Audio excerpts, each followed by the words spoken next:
نحن في مركز الراقي، أنا الشيخ عايش خليل عايش القرآن. وقد حضرت لنا أحد الحالات من بلجيكا، ونريد أن نسمع الشكوى بلغتهم.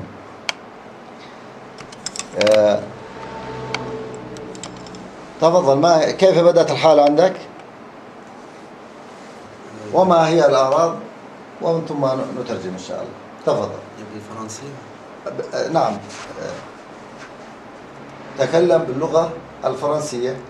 الأعراض كاملة، كيف بدأت معك؟ وكيف وصلت إلى أن وصلت إلى الشيخ عايش القرآن؟ يعني وين رحت على المعالجين؟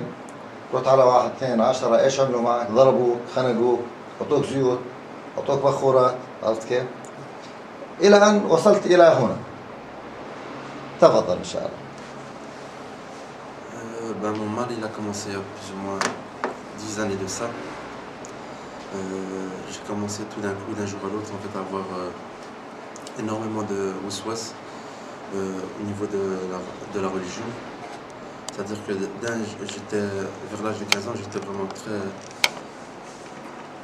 très fort dans la religion, et d'un jour à l'autre, j'ai commencé à avoir des waswas me disant que le Messie et la religion chrétienne, c'est la véritable religion, etc. Et ça, c'était en boucle dans la tête, ça voulait pas partir, et je comprenais pas d'où ça venait. Et c'est resté comme ça pendant quelques années. Je comprenais. Donc j'ai commencé à combattre en essayant d'accroître ma science dans la religion, etc. Et puis vers l'âge de 20 ans, d'autres symptômes ont commencé à apparaître. C'est-à-dire que quand je dormais, en fait, pendant mon sommeil, la première fois, en fait, ce qui s'est passé, c'est que j'ai senti un poids au-dessus de moi.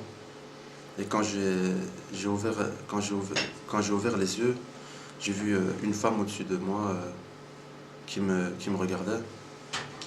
Donc à ce moment-là, j'ai tourné ma tête vers la droite. Et j'ai commencé à lire le Coran, et j'ai senti que le poids s'atténuait. Donc quand j'ai ouvert les yeux, l'image de la femme avait disparu. Et donc je me suis levé, et par après, donc je commençais à avoir assez souvent des attaques nocturnes, c'est-à-dire que pendant mon sommeil, ça a duré encore comme ça pendant plus ou moins 5 ans, plus ou moins, 1 à 2 fois par semaine, des fois 1 fois par mois, ça dépendait. On venait m'embêter pendant mon sommeil, c'est-à-dire qu'on m'empêchait, je dormais, puis tout d'un coup on m'empêchait de bouger, j'arrivais plus à rien faire. Donc je me levais, je savais pas bouger, je savais pas appeler au secours, etc.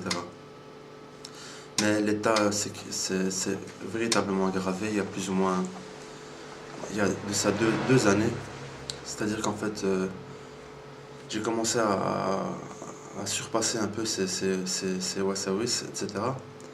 Et à croire qu'ils ont voulu jouer leur dernière carte. C'est-à-dire que, en fait, tout d'un coup, j'ai commencé à avoir des wasawis que j'avais jamais eu, c'est-à-dire des questions qui me venaient dans la tête. Je comprenais des questions au sujet de Dieu, au sujet d'Allah, au sujet de ses attributs, que je m'étais jamais posé, et qui me venaient dans la tête. Je comprenais pas d'où ils venaient. C'était vraiment des questions incroyables, et j'arrivais pas à les retirer. Et quelques jours après, ce qui est arrivé, c'est que je suis revenu du boulot, donc comme je travaille le soir, et je suis parti me coucher. Et quand je suis rentré dans mon lit, j'ai commencé à lire le Coran comme d'habitude. Mais cette nuit-là, en fait, ce qui s'est passé, c'est que quand j'ai commencé à lire le Coran, j'ai ressenti une pression énorme sur ma poitrine. C'est-à-dire c'était une pression, une douleur que je n'arrivais pas à comprendre d'où elle venait. C'était vraiment une douleur atroce. Je lisais le Coran, et cette douleur, elle s'accentuait. Donc je me levais pendant la nuit pour essayer de prier, cette nuit-là, pour essayer de prier, pour essayer de calmer les choses. mais ma jambe commençait à trembler sans explication. Ce qui fait que toute cette nuit, je l'ai passée dans un véritable châtiment, quoi. Et depuis ce jour-là, en fait, ce qui s'est passé, c'est que j'arrivais plus à dormir, j'arrivais plus à fermer les yeux. C'est-à-dire que quand je partais m'endormir, au moment où j'essayais de fermer les yeux, j'entendais, enfin, comme dans mon rêve, une voix qui me dit il faut que tu m'y crois, Allah n'est pas miséricordieux, Allah n'est pas ci, Allah n'est pas cela. Et je me réveille en sursaut, ce qui fait que j'avais beau essayer de m'endormir, j'y arrivais pas. J'arrivais plus à manger. En une semaine, j'ai perdu presque 10 kilos en une semaine. Et je commençais petit à petit à avoir de la répulsion pour la lecture, pour l'écoute du Coran, pour la lecture du Coran, pour l'adhan, pour l'appel à la prière. Et donc, mon père a vu mon état, etc.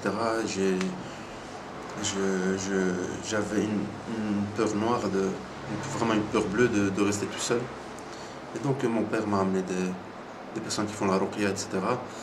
Donc, au début, les symptômes étaient assez forts, c'est-à-dire que quand ils ont commencé à lire sur moi, j'ai commencé à tomber, sans pour autant perdre conscience, mais je perdais tout à fait tout le contrôle de mes mouvements. J'acceptais pas du tout qu'on puisse me donner à boire de l'eau sur laquelle on avait récité le Coran, etc.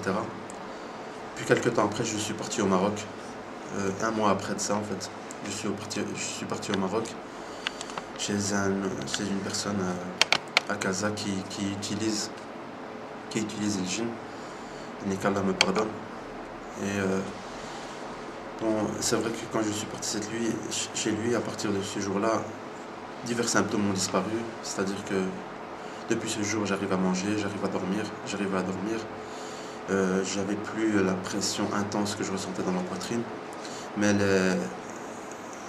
la douleur mentale, les maux de tête, les wasawis, etc., sont partis en s'amplifiant. C'est-à-dire qu'un mal est parti, mais l'autre s'est accentué. Et donc, je suis parti chez plusieurs personnes au Maroc qui utilisaient le djinn, etc. Des personnes qui pouvaient t'amener dans un tagine qui est vide devant tes yeux et ils te ramènent ce que eux prétendaient être la sorcellerie qu'on nous a fait. Ils la ramènent dans le tagine devant tes yeux, c'est-à-dire sans... Et c'est vraiment des gens qui utilisent le djinn ou le shayatin. Et après ça, alhamdulillah, j'ai dit que ce chemin va me mener nulle part. Donc j'ai préféré, Inch'Allah, revenir à la ruqya, Shar'iyya, Inch'Allah. Et par la suite, j'ai été chez un autre cheikh qui a lu sur moi et qui a vu qu'il y avait des réactions très très violentes. Mais pour lui, apparemment, Allah, il n'a pas apporté le shifa. C'est-à-dire qu'il a lu sur moi plusieurs fois, mais ça n'a rien donné. Il n'a pas réussi à les obliger à parler, ni à sortir. Donc j'ai vu Cheikh Aïch il n'y a pas très longtemps sur Internet, sur YouTube, et l'histoire de Abdelhamid, ou je sais plus, du Canada, m'avait beaucoup touché, parce que je trouvais que ses symptômes étaient quand même fort semblables aux miens. Et donc je me suis dit, Inch'Allah, natawakkal ala Allah, et on vient, Inch'Allah, en Jordanie chez Cheikh, et Inch'Allah, Allah yajib l'ilaj.